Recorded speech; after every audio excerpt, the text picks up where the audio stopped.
I spent the entire weekend researching about Usual, the 61st Binance Launchpool project, and it's much more complicated than you would think, not only because of their niche design, a stablecoin backed by real-world asset, but also in the way that they word their documents. This can confuse and sometimes mislead the investors in investing in something that they don't fully comprehend. In this video, I will cover what Usual is, how that works in detail, the best that I could explain it, and review the Binance Launchpool as well as predict the price of Usual after being listed on Binance. My name is Daily and this is CoinWire.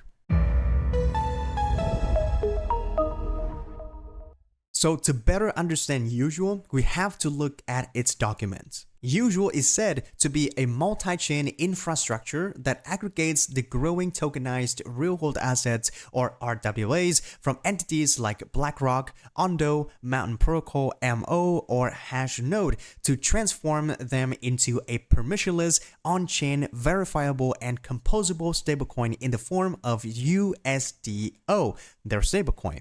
Usual is built around the redistribution of power and ownership to users and third parties, akin to a scenario where Tether's TVL providers would own the company and the associated revenues. There are a few things to unpack here, but in layman's term, Usual is a fiat-backed stablecoin issuer, but unlike Tether or USDC, who directly owns the reserves in the form of cash or US Treasury bills, Usual buys the tokenized real-world assets, in this case, the tokenized Treasury bills mostly, right, from BlackRock, Ondo, and Hashnode, etc., and use those tokenized real-world assets to act as reserves for their own stablecoin USD0. So Usual doesn't directly own any of the underlying assets. No, Hashnode does, all right, for example.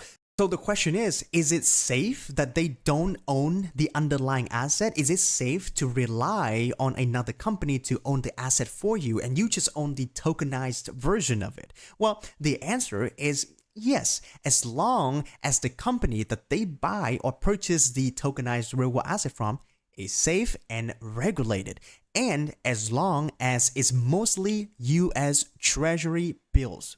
But that is kind of a big if, right? Because right now, Usual's reserve is mainly in US Treasury bills, which is amazing because it's backed by the US government and all, right? So it's totally safe. But in the future, they said that it might vary, okay? They might explore other options.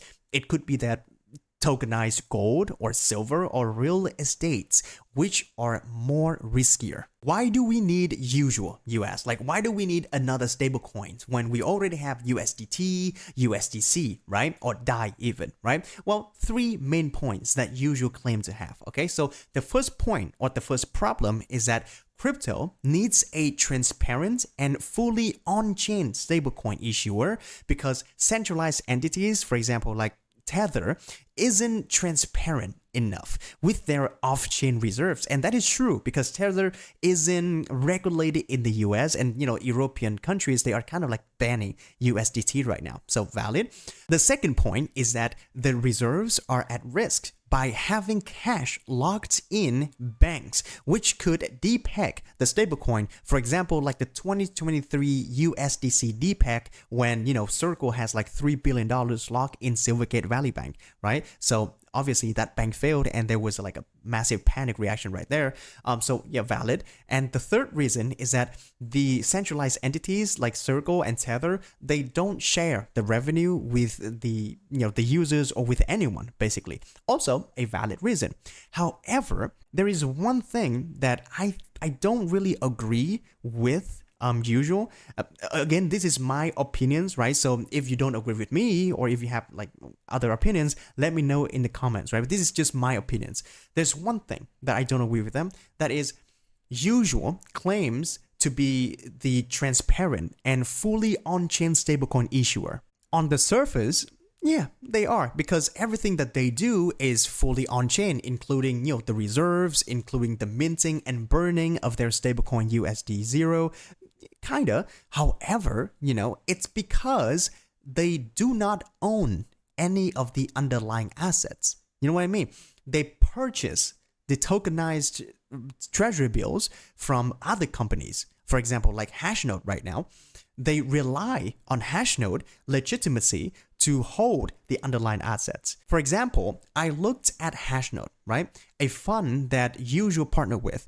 Hashnode is regulated in both the US for the US clients and the Cayman Islands for the non-US clients. So they are regulated in both two places, okay?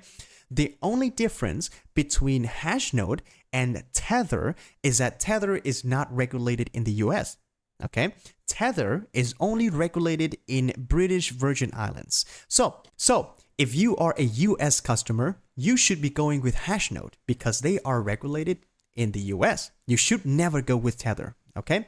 But if you are an international client like myself, there's not much of a difference between Hashnode and Tether because again, one is regulated in Cayman Island and one is in British Virgin Islands. I mean, it's pretty much the same place, right?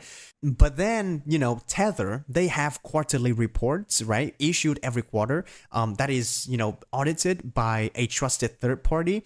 And it shows like very detailedly, like, what assets they're holding, what percentage, what's changed, what has not changed, whatever, right? They are very transparent with that, with the quarterly reports, right? So we can clearly monitor and see like, okay, what assets they have and, what's the problem here. For, Hashnode, I'm trying to find online and, I just can't seem to find their fund management report anywhere. So like, I cannot monitor like how their fund is doing. Is it healthy? Like, can they fully back, their token USYC or not? So to me, in this point, Hashnode is less transparent than Tether. Or it could be me can't seem to find it, So if you find the link to the report anywhere, just leave the comments below so that, we can do the research together because I cannot seem to find it. And if you ask me, like, why do I compare Hashnode and Tether when I should be comparing like Usual to Tether? Well, here's the answer. Again, Usual, they don't own any of the underlying assets. They rely on Hashnode for the underlying assets, okay? So even if Usual come out with like a reserve, paper on chain saying like, hey, I have all these assets, I don't care because they don't own those assets for real. It's just like an on-chain representation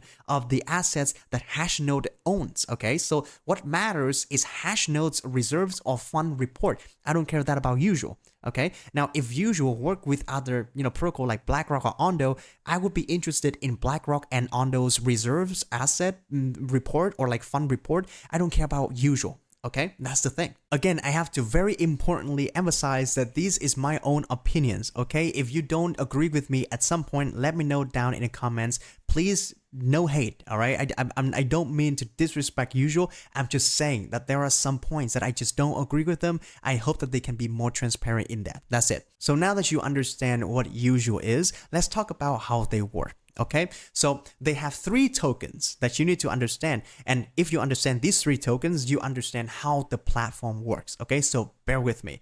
The first token is USDO or USD0. I don't know what it's called, right? USDO is their stablecoin. Okay, that they issue, which is backed by, real world asset. For now, it is USYC by Hashnode. There are 2 ways for you to mint USDO. The first way is you deposit the USYC, the real world asset, and then you can get like USDO token at a 1-to-1 ratio. Easy, right? The second way is you can deposit cryptos, non-real world asset tokens, for example, like Ethereum, Bitcoin, or USDC, and get USDO at a 1-to-1 ratio. But here's the thing. How can you do that? Because USDO is backed by real world asset. You have to deposit real world asset to mint USDO, okay? You can't just deposit any random crypto tokens and then mint USDO, right? That would defeat the whole purpose of being backed by real world asset, right? So here's how it works, okay? There is something called the collateral providers. For example, when minters, in this case, let's say me, right? I want to deposit $1,000 in USDC to mint $1,000 in USDO, all right? My USDC will be transferred into the usual pool, like a common pool, right, of the protocol. Now, the pool needs USYC, $1,000 in USYC, but they don't have it, right? Because I didn't deposit USYC. I deposited USDC. So that is where collateral providers come in. Okay, they will provide $1,000 in USYC for me, okay, to the pool. Oh, okay, so now the pool has enough USYC. It will return the $1,000 in USDO to me, and the CPs, to me, the minters, and the CPs, the collateral providers, they will take my $1,000 in USDC back. Usual also said that collateral providers earn rewards each time they contribute collateral. And here's the interesting thing. I don't know what rewards they're referring to. I looked at their documents, I looked at their website and their, the application. I just don't see any mentioning of any rewards at all. Look, if I type in like $1,000, right? If I put in $1,000 in USYC to deposit to the pool, right? I get back $1,000 exactly in USDC, right? In the exact value, the same amount, just in different form of token. So that is not like a reward, right? That's just swapping from one token to another. The value is the same. So what rewards are you talking about? See, there's no reward, right? Or am I missing anything? Or is there like a yields underneath that I don't see? Do I get, the pills point, for the airdrop or that I don't know of? But obviously they don't show that, on the screen. So maybe I don't know. Maybe I missed something. If you know what is missing, like what kind of rewards they're talking about for being like a collateral provider, let me know, because honestly I cannot find it. So now that you have the USDO token, what can you do with it? Why do you need it? Well, that leads us to the second token, which is USD0++. First of all, why two pluses? You know what I mean? Like, why not just USDO plus? Why two pluses? Like, I don't know. I'm so mad. I'm nitpicking at this point. I'm sorry. But yeah, so the way that you earn yields with usual is that you need to have USDO, okay? The stablecoin. Once you have USDO, you can stake it and get USDO++ tokens, which is their liquid bond token, okay? Represents your staked USDO position. By staking and by having USDO++, you can earn rewards in usual tokens. Now, yields, aka yields, right? But you need to keep in mind, you have to hold USDO++ to get the yield, okay? Why does that matter? Here's the thing. It shows, right, on the platform that you have to lock USDO for 4 years. When you stake it, you have to lock it for 4 years, right?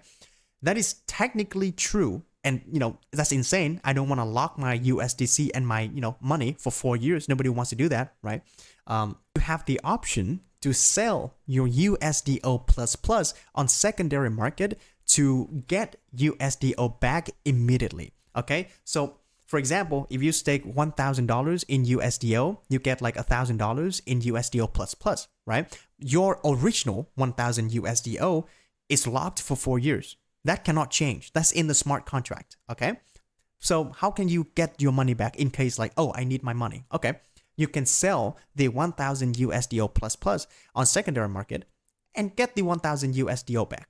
Now, you don't need to care about the original 1,000 USDO that is locked in, the smart contract anymore. That doesn't matter because now that you have your tokens already, right? So that's how it works. For now, they're in the pre-launch phase, so you pretty much has one option for the yield, and that is the pill point, aka for their airdrop. The more pill points you have, the more, usual you can convert when the TGE happens, But after launching, the users will get two choices to earn the yields. And I think this is an aspect of usual that I really like, and I have to give kudos to the team, right?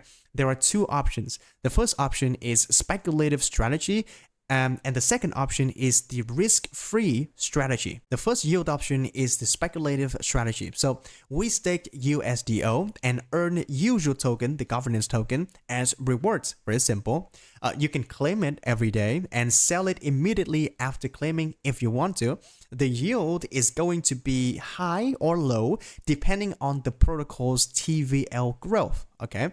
Varying between, but not limited to, about 10 to 40 up to like 50% or even more, in, very bullish market. Now, the thing is, you're going to be subjected to impermanent loss, right? If usual price or value goes down more than the yield that you are earning, you're losing money, and vice versa, right? So they offer another yield type that is suitable for institutional investors or, people with a lot of money, whales that don't want to carry the risk, okay? That is the risk-free strategy. So how that works is you stake USDO, and instead of earning usual governance token, you earn USDO back, okay? You stake USDO, you earn USDO. Very simple. There's essentially zero impermanent loss because that's like a stablecoin, 1-to-1 to US dollars, right? But however, if you were to choose this option, there is a 6-month locking period and the yield is quite low, about less than 10%. And lastly is the usual token, which is their governance token. There's, not much to say about this token except for, 2 utilities. First of all, you can stake it, again, to get the usual yield. So you can stake usual to get usual. Okay, so that's one utility. The second utility is it's a governance token, right? So it represents ownership of the protocol's revenue, and it grants the holders the voting rights on key decisions. For example, the protocol infrastructure, the collateral policy. Like if you want usual to collateralize or use tokenized gold or like silver or real estate or whatever, you can vote on that actually, right? You can also vote on the treasury, how they spend it, and also the revenue shares, like how much percentage would you like to receive, and etc. The tokenomics of usual is something that I have to talk about too, because again, I have disagreement with this. So that's like 3 disagreements so far that I have. It's nothing big, it's just the way that they word, the documents, you know what I mean? That's where I have the problem with. So they said that 90% of the usual token will be allocated to the community and 10% to the contributors. Sweet. 90% to the community, insane. The airdrop must be high, right?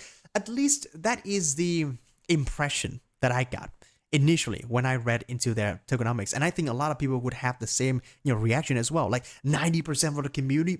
But, I looked into the actual tokenomics on a Binance research, documents, and it's not what you would think. Okay, so let's break it down. So if you look at the token distribution right here, you can see that the team and the investors and advisors, they take up 5.68 and 4.32%. In total, 10%. So I would assume that this 10% is the contributors that they mentioned. All right, it fits perfectly. Okay, and then the remaining, all of these, right? Binance Launchpool, initial airdrop, DAO, liquidity, community incentives, they are 90%. So I'm going to assume that these are for the community. Now, I don't think that out of all of these are community driven. Okay, so the Binance Launchpool, 7.5%.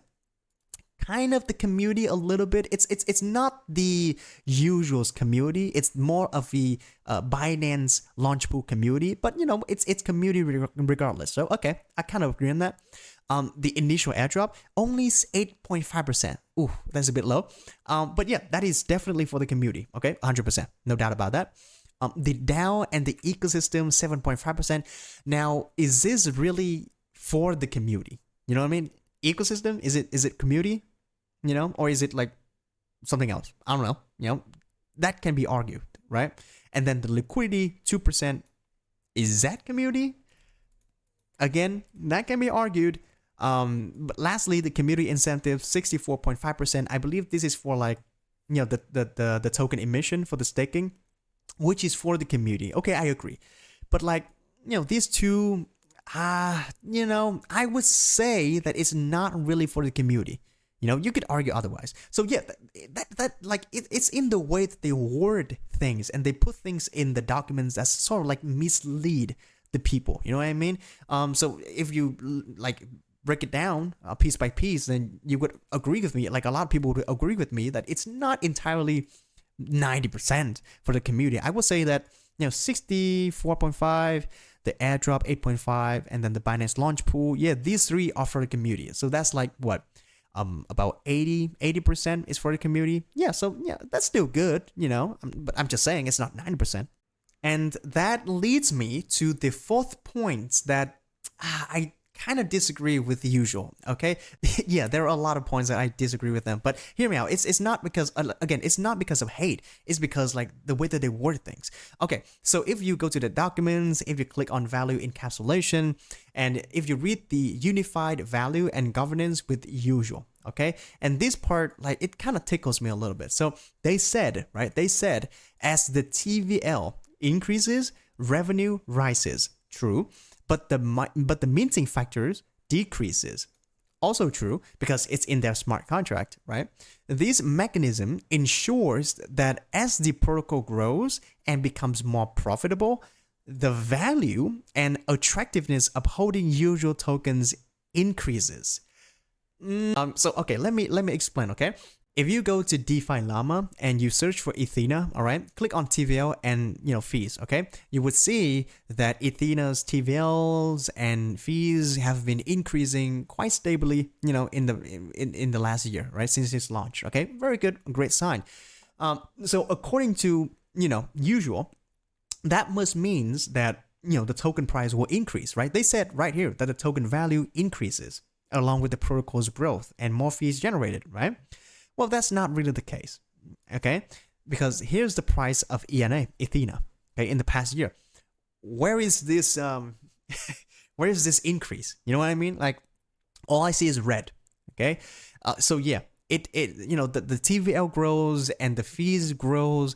It doesn't necessarily means that the token value will also increase, okay? So that's the point that I just want to point out, that it might be misleading to new investors. They said that in their documents that it's going to increase, so it must increase, right? No, not really. The token value depend on the market sentiment, So even if your TVL and fees increases, if everybody is dumping your tokens, there's no way that it's going to increase unless you're admitting to manipulating the price. And that's going to be bad, right? Unless you're admitting that, oh, we're going to take out the fees and buy the tokens and manipulate the price going up. That must be bad, okay? And I don't think that they want to do that, right? So yeah, there's no guarantee that the token price will increase.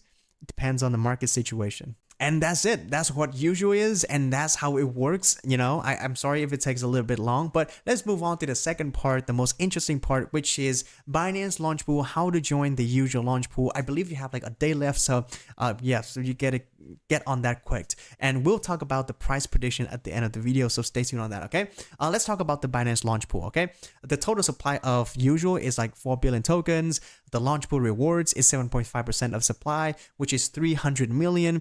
The hourly hard cap and whatever is basically is very basic. The rewards is 85% in BNB pool and the 15% in FDUSD pool, right? The farming period is November 15 to November 18, so yeah, you have about like a day left right now. If you want to join the Binance Launchpool, very easy. You can click on the link down in the description and you can join immediately, or you can go to more on Binance webpage or app on your phone. Click on more, click on Binance Launchpool, and then just stick BNB or FDUSD, depending on the type of assets that you want. Okay, be careful though, not financial advice. Now, the price prediction. Right now, the initial circulating supply of usual token is only 494,600,000 tokens, about 12.37% of the token supply.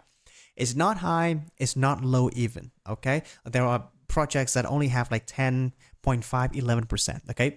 This is 12.37%. The pre-market price right now is 25 to 50 cents, around that, okay? Which means the market cap of usual at pre-market valuation is $75 to $150 million in market cap, which I think is all right, okay? In our opinion, Usual could potentially reach an all-time high price of around 80 cents to $1, which is amounting to $200 to $300 million market cap, and then $800 to $1 billion in FDV. Okay, that's it. Subsequently, the usual's price might fluctuate around 30 to 50 cents per usual in the following days, right? Depending on the market situation as well. If Bitcoin is dumping, then obviously it might go down to 50 cents or even 30 cents. If Bitcoin is not dumping and it is going up to 100K, everything is bullish, probably we will see usual being steady at like 80 cents to $1, even more than that, right? But yeah, I think that it's gonna go down to about 30-50 cents after launching. So that's my video about Usual, the 61st project on the Binance Launchpool. I hope that you liked the video, and I hope that it helps clear up a few confusions that you might have about Usual. Okay, if you do enjoy it, please click the like button, subscribe, and comment down below what you think the price of Usual is gonna be, okay? Remember to use also our Binance referral code for 20% off of the trading fees. That would help us so much. Thank you very much, and take care. Daily out.